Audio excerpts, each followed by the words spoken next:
Last we left off, the Moroccans had sent an expedition to Songhai and had won a decisive battle at Tandibi. Due to the technological advances in the arquebus and cannon, the victory won by Judar had expanded Moroccan influence up to the bend of the Niger River, simultaneously diminishing Songhai power greatly, taking the cities of Gao, Timbuktu, and Jenne. The upper portion of this area was transferred over to Moroccans for better administration. Side note, it's hard to pinpoint the exact border changes of this time period, as those scholars took down written accounts, so these are my rough estimates. Shortly thereafter, the Moroccans had won a less decisive victory at Bamba, which further solidified their presence, but wasn't enough to dissuade Songhai resistance.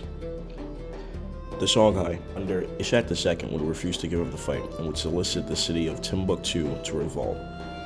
As it would happen, he would never see this revolt, as he would later die, having lost the base of his power to his brother, Muhammad Gao, by losing successive battles. Meanwhile, Mahmud Pasha at Timbuktu was building a citadel to better defend the city, and just in time, because a revolt broke out. Luckily, he had Judar nearby, so he was able to quiet it with the help of the citadel and sending the remaining troops to Gao to Judar to fortify his own position. With this done, he could now turn his attention to the remaining Songhai in Dendi. Muhammad Gao, anticipating this, was able to send a peace overture to Mahmud Pasha. However, he responded that they needed to meet face to face. Now, Muhammad Gao had some advisors that told him it was a bad idea, and he neglected their judgment, hoping to get a secure peace.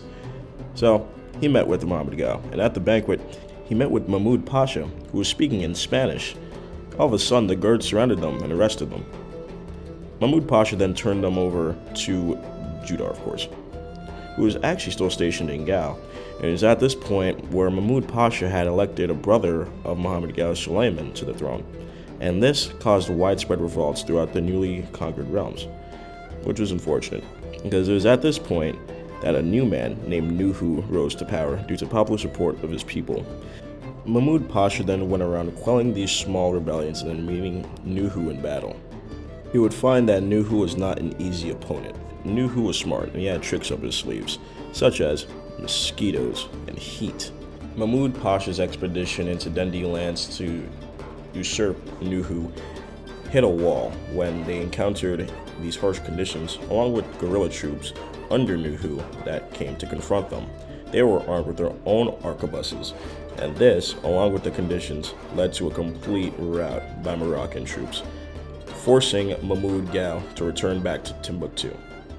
And in Timbuktu, he was pouty and angry at his loss, so he decided to target the city's ulema, or Islamic scholars, that were a little bit miffed about being taken over by foreign troops, and so they sent a letter to Marrakesh, making the long 3 to 4 month journey that would go all the way from Timbuktu to the capital at Marrakesh, where Al-Mansur would read this message and would decide to execute him for being worthless. Then, with the Islamic scholars turning against him, they would be deported to Morocco and out of his hair for good.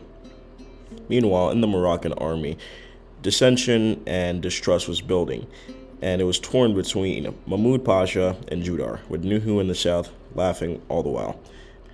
Al-Mansur, reading the latest report, was completely done with him at this point, so he decided to get to work writing a new message.